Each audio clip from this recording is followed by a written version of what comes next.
What has been one of your favourite projects to work on?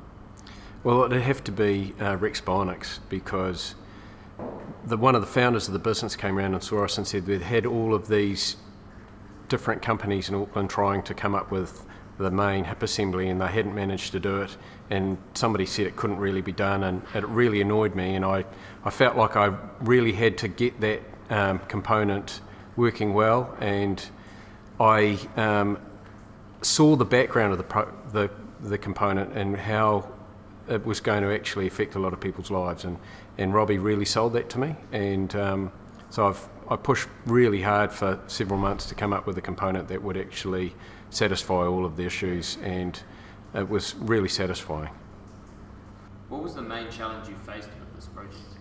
I think the main challenge was making the hip assembly and designing the laminate and all the rest of it so that we had a component that was light enough, stiff enough and strong enough to replicate the skeleton of somebody's body. So when they're walking along, all of those really high loads could be contained within this structure, and they could swing their legs without their feet hitting the ground, and all of those mechanical requirements were all taken care of. That was really, really tough. How did it feel to use your expertise, your experience and your business to make such an impactful change on some people's lives?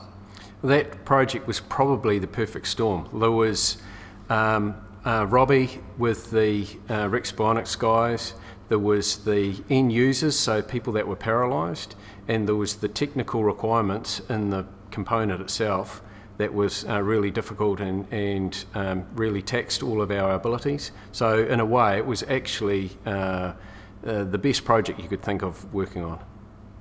And how did it make you feel seeing the end result?